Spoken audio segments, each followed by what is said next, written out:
Hello and welcome to BusyWorksBeats.com. I need you guys to smash that like button so that we can extend that S and get energy into this video. So if you're new here, I'm Game from BusyWorksBeats.com. We train over 1 million producers around the world. So we're going to work with Drake, Kanye West, Post Malone, Ariana Grande, French Montana, Young Thug, Polo G, Lil Baby, Trippie Redd, J. Cole, Kendrick Lamar, a long list of folks. Today I'm going to show you how to make your beat sound better in FL Studio using the stock plugins. We're not using Maximus. We're not using all the advanced stuff. We're using pretty simple plugins. So here's before.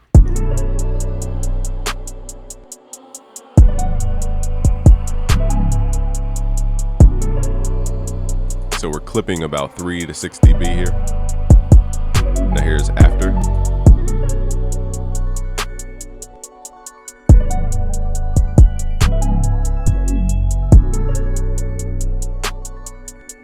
All right, so there's settings I didn't even turn on yet. Okay, so the first sauce is Fruity Wave Shaper. I used to overlook this plugin a lot. The short answer to this is basically we're going to add saturation and harmonics to our sound to make it sound bigger. Just keep in mind, a lot of mixing engineers are still chasing the sound of FL Studio. They know when their drums come from FL Studio when they go to mix them. It's because of these two secret weapons I'm about to show you guys. So Fruity Wave Shaper is just, people just don't understand it. Click this little cog icon here. And let's turn on high quality mode and oversampling mode to 4x so that we don't create what's called aliasing, which is just frequencies we don't want in the song. Nextly, it's going to give you this line. Okay, so what I'll do is slowly just left click and add curvature to this line. So we're going to hear the volume increase. You can even hear it in my voice.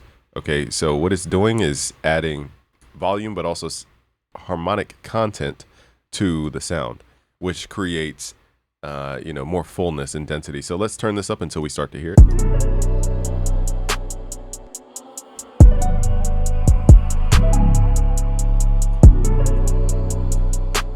So to me, this is a good spot. Most people probably overcrank this. I'll overcrank it just so you guys can hear, but to me, this is the perfect spot.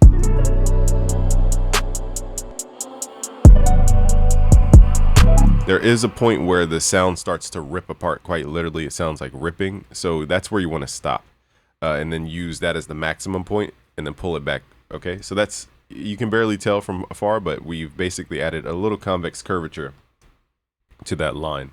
Now we're going to mess with the mix level and the preamp. So here is a taste thing. Okay, it depends on how much harmonic content you guys want. Long story short, let's pull the mix level to about 50%. And then turn up the preamp and listen to if we like it less or more. Now, if we want more crunch, we're going to turn the mix level up.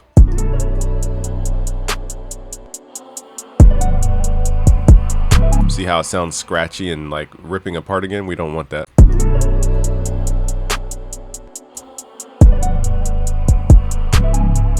I feel like we had a sweet spot at like 50%, and I like the mix at 100%, but here's at 0.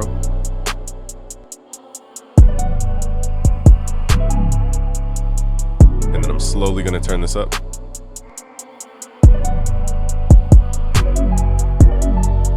Hear how that bass starts to stand out now? Okay, so now the bass stands out just a little bit more in that kick. It really works well on bass and kicks. Next, let's open up Fruity Soft Clipper. This is the plugin that everybody's trying to emulate. But it really in FL, it's a combination of Fruity Wave Shaper and the Soft Clipper. So in short, turning the threshold to the right will give you more of a hard clipping sound. It will sound more open, basically. The goal of the clipper is just to make sure we're not going past 0.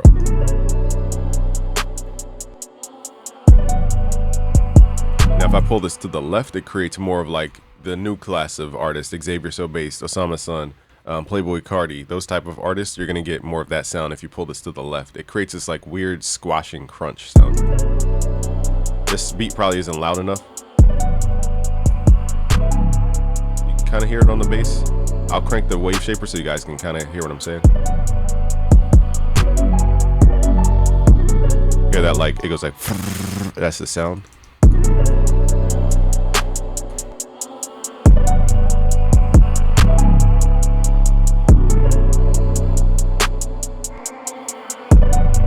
So that is a sound that some people go for. For me, I just don't like that sound for every genre. So I tell people to turn this threshold to the right, but some genres you would turn that to the left. And it creates this weird like fluttery distortion sound.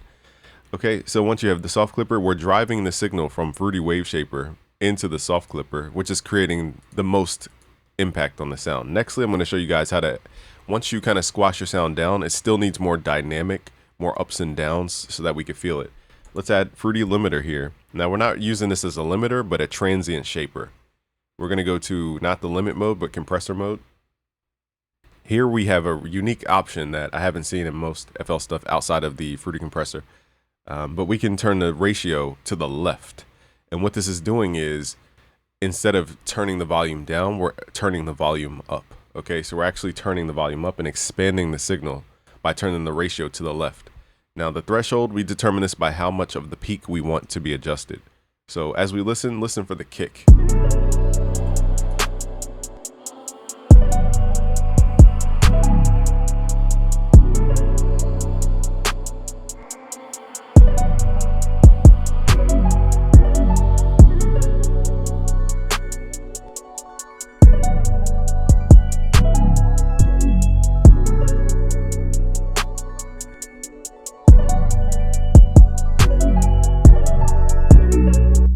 So what this is doing, it's very microscopic, but it's adding more movement to the track. This track is very dominant where the kick is just the standout thing. But try that for more percussive tracks where you need the kick or the snare to poke out just a little bit more, and it will sound more open and more, you'll have more movement. This is a very subtle move. It's not something that's going to be groundbreakingly changing. Next, we're going to add another Fruity Limiter, but this time we're going to use it as a limiter. Go to limit mode, and we're just going to use the ceiling at 0. This is just making sure we don't go past 0. There's also another option I want to show you guys, which is the saturation. I normally don't use this for my genres because I get the saturated sound before this step. But if you guys want more saturation or more headroom, you could try the saturation knob, pulling this to the left. It does change the sound though for this beat.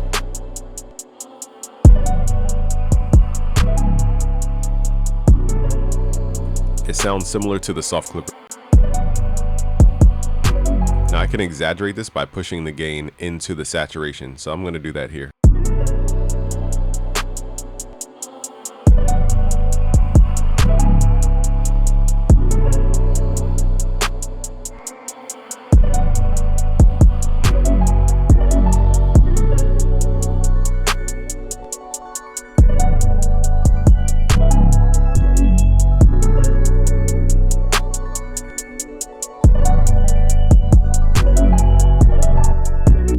So as you're pushing into that saturator, it becomes more flat, as you guys can see with that white line.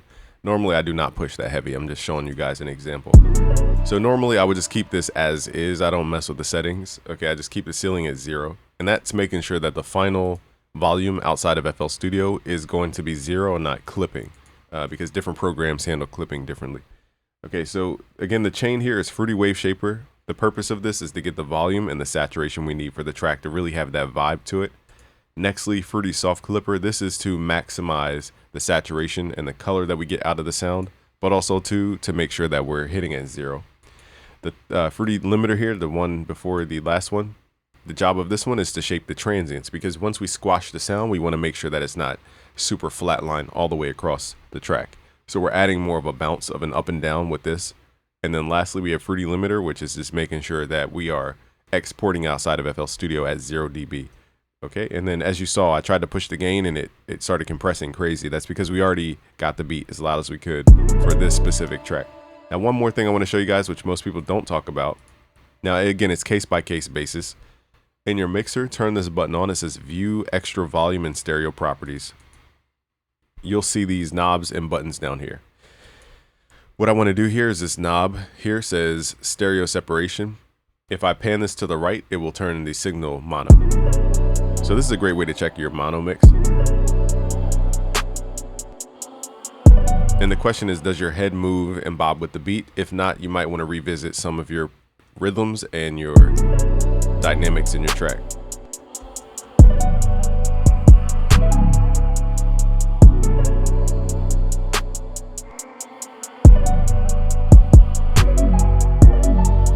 And then you'll realize very quickly, oh, my reverb is like super heavy in the middle. Let me turn that down. You'll realize different things. We're not going to sit here and mix the entire beat.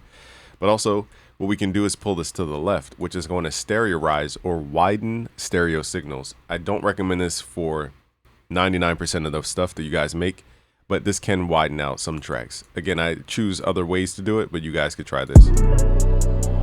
So if it's too narrow and it feels like you're not getting enough like warmth on the left and right ear, you can pull this to the left to separate, to create the side image.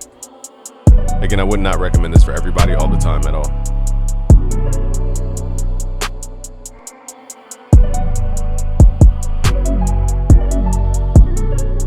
Because as you guys can hear, it feels like it's panning to the left.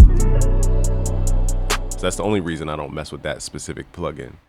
All right, that is all I wanted to show you guys. I think FL Studio, here's my last thing. I think they added an Imager plugin, if I'm not mistaken. If I can't find it, I'll just end the video here. But I'm pretty sure they added some kind of stereo plugin. I just forget the name of it. Let me look here real quick. Nope, I guess I can't find it. I forget what it's called. But look for their, oh, Spreader. That's what it's called. It's called Spreader. Okay, so let's pull that up. Spreader, SP. Now, see how my voice just sounds weird now? Okay, so let's turn that off first so we can understand what the heck's going on. Now, Spreader, again, I just don't like their plugins for stereo width, but I'm going to add this at the beginning of the plugin chain. And then if we turn it on, you can hear it on my voice. So right now it's delaying the signal to my left and my right ear. That's why we get this weird kind of phasey sound. So if I pull this stereo separation to mono, it will stop doing that basically. Now also too, we can pull back the spread level so that it's not creating that effect. So long story short, we're not trying to take a sound and make it left and right. We're trying to take a left and right sound and make it further left and right. So my tip to you guys is to turn the spread down. Okay, you don't want this because this is what it does to your signal. It just makes it sound phasey and washy for most, the applications. So we're gonna turn it on, turn spread down, and then mess with the stereo separation. Now my voice is mono, so nothing's gonna happen here. But when I apply this to the track, it's gonna widen the track.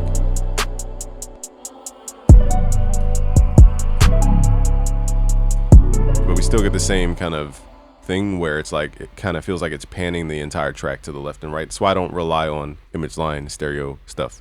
But they also have a low frequency bypass. So if you don't want to widen the lows, you could keep the lows in mono basically. In the top left, it gives you the value. In short, I like to keep 80 hertz and below in the mono position. It doesn't really matter for most stuff because that's just how sound design works anyhow. So we're going to pull this into mono. So I'm going to pull the low frequencies into mono. So there's a button for that. We're going to turn that on.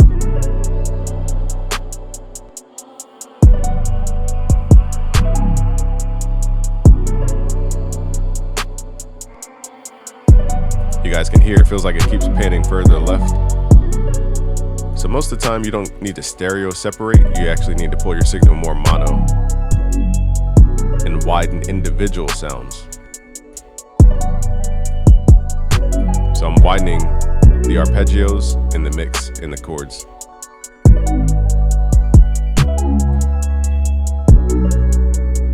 And now the track feels wider, even though I made it mono for the most part. Let's turn that plugin off. Let's see if it made a huge difference.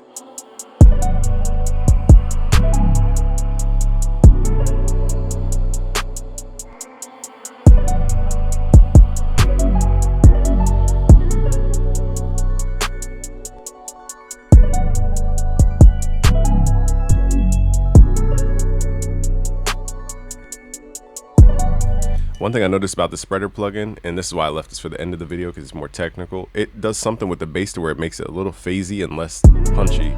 So I would not recommend that plugin. I just wanted to show some of you folks how to widen your track without, using a bunch of third-party plugins. Again, I would not go that route, but I'm just showing you guys if you have to go that route. Okay, so that's the mixing chain, the mastering chain, whatever you want to call it. Thank you guys for watching. It's Game from BusyWorksBeats.com. If you want to learn how to mix like the pros, go to BusyWorksBeats.com/premium. Look for the course called Mixing Fundamentals because that course will go through compression, EQ, saturation, limiting, making stuff loud, all the basics to get you the building blocks you guys need to actually mix and master your tracks. All right, guys, subscribe if you're new. It's Game from BusyWorksBeats.com. Peace out, guys.